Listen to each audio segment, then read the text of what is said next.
ನಂಗೆ ಸಾವು ಅಂದರೆ ಗೊತ್ತಿರಲಿಲ್ಲ. ನೋಡ್ಬಿಟ್ಟೆ ಸಾವನ್ನ. ಪೂರ್ತಿ ಕತ್ಲು, ಫುಲ್. ಚೆನ್ನಾಗಿತ್ತು, ಎಲ್ಲ ಚೆನ್ನಾಗಿತ್ತು. ಲವ್ ಸ್ಟೋರಿ ಚೆನ್ನಾಗಿದೆ. ಚೆನ್ನಾಗಿತ್ತು. ಕಾರಮಳೆ ಥರನೇ ನೆಕ್ಸ್ಟ್ ಕ್ಲಿಕ್ ಆಗುತ್ತೆ. ಹೀರೋ ಎಲ್ಲ ಚೆನ್ನಾಗಿ, ಹೀರೋ ಹೀರೋಯಿನ್ ತುಂಬ ಆಕ್ಟಿಂಗ್ ಚೆನ್ನಾಗಿತ್ತು. ಪ್ರೇಮ ಅನ್ನೋದು ಬಿಟ್ಬಿಟ್ಟು ಜೀವನ ಮಾಡಿ ತಂದೆ ತಾಯಿ ನಡೆದುಕೊಟ್ಟ ದಾರಿಲಿ ಬದುಕಿ, ಅವಾಗ ನಮ್ಮ ಜೀವನ ತುಂಬ ಸುಂದರವಾಗಿರುತ್ತೆ.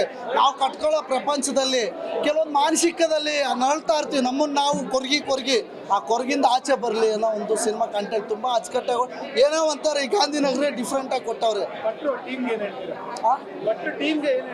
ಆಲ್ ದ ಬೆಸ್ಟ್ ಹೇಳ್ತೀನಿ. ಬಟ್ರೆ ನೀವು ಮಾಡೋ ಸಿನಿಮಾಗಳು ತುಂಬ ಚೆನ್ನಾಗಿದೆ. ಗೋಲ್ಡನ್ ಸ್ಟಾರ್ ಗಣೇಶ್ ಸಿನಿಮಾ ಕೊಟ್ಟಿದ್ರಿ, ಈಗ ಈ ಸಿನಿಮಾ ಕೊಟ್ಟಿದ್ದೀರಾ. ಕಣ್ಣಲ್ಲಿ ನೀರು ಬರುತ್ತೆ ಕ್ಲೈಮ್ಯಾಕ್ಸಲ್ಲಿ. ನಾನು ಯಾವ ಸಿನಿಮಾದಲ್ಲಿ ನನ್ನ ಕಣ್ಣಲ್ಲಿ ನೀರು ಬಂದಿಲ್ಲ.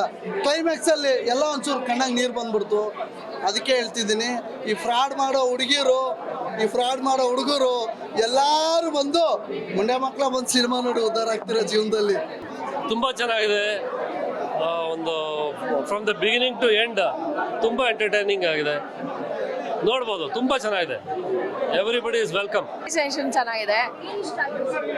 ಟೋಟಲ್ ಆಲ್ ರೌಂಡ್ ಎಲ್ಲ ಚೆನ್ನಾಗಿದೆ.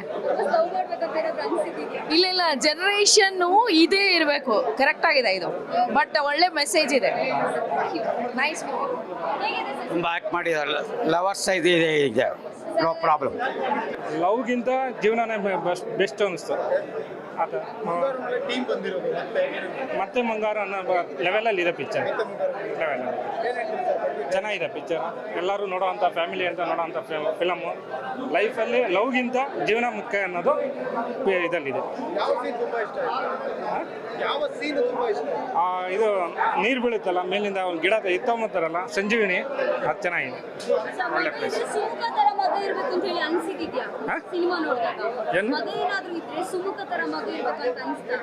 ಹೌದು, ಸೂಪರ್.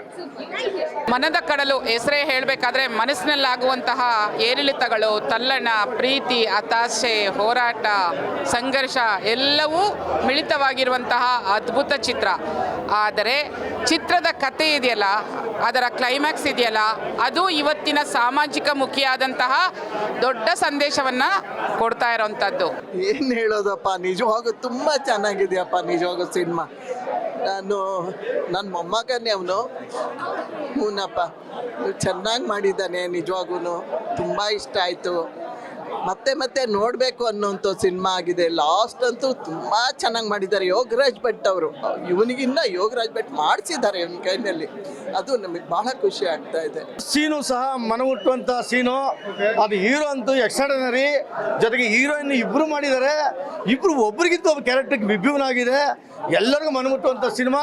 ಪ್ರತಿಯೊಬ್ಬರು ಪ್ರೇಮಿಗಳಿರ್ಬೋದು, ಲವರ್ಸೇ ಇರ್ಬೋದು, ಸ್ಟೂಡೆಂಟ್ಗಳಿರ್ಬೋದು, ಈ ಸಿನಿಮಾನ ನೋಡಿ. ತುಂಬ ಚೆನ್ನಾಗಿದೆ, ಅದ್ಭುತ ಇದೆ. ಯೋಗರಾಜ್ ಭಟ್ ಅವರ ಡೈರೆಕ್ಷನು ಮುಂಗಾರು ಮಳೆ ಫಸ್ಟು ಸಿನಿಮಾ ಬಂತು, ಅದಕ್ಕಿಂತೂ ವಿಭಿನ್ನವಾಗಿದೆ. ಸೂಪರ್ ಆಗಿದೆ ಸಿನಿಮಾ. ಸರ್, ಅವ್ರ ಭಾಷೆ ಅರ್ಥ ಆಗಿಲ್ಲ. ಅವರು ತುಳು ಭಾಷೆ ಮಾತಾಡಿದ್ದಾರೆ ಕೆಲವರಿಗೆ. ಮತ್ತೆ ಅದು ನಮಗೆ ಅದು ಬೇರೆ ಭಾಷೆ ಇರ್ಬೋದು ಮೇಡಮ್. ಅದು ನಮಗೆ ತುಳು ಅಂತ ಅಂದ್ಕೊಂಡಿದ್ವಿ. ನಮಗೆ ಕನ್ನಡ ಬಿಟ್ಟರೆ ಬೇರೆ ಭಾಷೆ ಗೊತ್ತಿಲ್ಲ. ನಾವು ತುಳು ಭಾಷೆ ಅಂದ್ಕೊಂಡಿದ್ವಿ. ಅದು ನೋಡೋರು ಗೊತ್ತಿರ್ತದೆ. ಆದರೆ ಅದರಲ್ಲಿ ಒಂದು ಇಮೇಜ್ ಮಾಡ್ಬೋದು. ಏನಂತಂದರೆ ಅವ್ರು ಮಾಡೋದು ಎಲ್ಲರೂ ನಗಿಸ್ತಾರೆ. ಅವ್ರ ಒಂದು ಕಾಮಿಡಿ ಥರ. ಮೇಡಮ್ ತುಂಬ ಖುಷಿ ಆಗುತ್ತೆ. ಕನ್ನಡ ಸಿನಿಮಾನ ಸೀಟ್ ಸಿಗದೆ ಈ ಥರ ಕುತ್ಕೊಂಡು ನೋಡೋದು ತುಂಬ ಖುಷಿ. ಎಲ್ಲೋ ಒಂದೊಂದು ಸತಿ ಹೋದಾಗ ಸಿನಿಮಾಕ್ಕೆ ಥಿಯೇಟ್ರೆಲ್ಲ ಖಾಲಿ ಇದಾಗಿರ್ತವೆ, ಒಂದು 10 ಸೀಟ್ ಖಾಲಿ ಇರ್ತವೆ, ಈ ಥರ ಇರ್ತವೆ. ಬಟ್ ಈ ಥರ ನಮ್ಮ ಸಿನಿಮಾಗಳಲ್ಲಿ ಕನ್ನಡದಲ್ಲಿ ಸೈಡಲ್ಲಿ ಮೆಟ್ಲ ಮೇಲೆ ಕುತ್ಕೊಂಡು ನೋಡೋವಂಥದ್ದು ತುಂಬ ಖುಷಿ ಕೊಡುತ್ತೆ. ಆಮೇಲೆ ಭಟ್ರು ಸರ್ದು ಎಲ್ಲರೂ ನೋಡಿರೋ ಹಂಗೆ ಒಂದು ಚಿಕ್ಕ ಲವ್ ಸ್ಟೋರಿ, ತರಲೆ ತುಂಟಾಟ, ಒಂದು ಕ್ಯೂಟಾಗಿರುತ್ತೆ.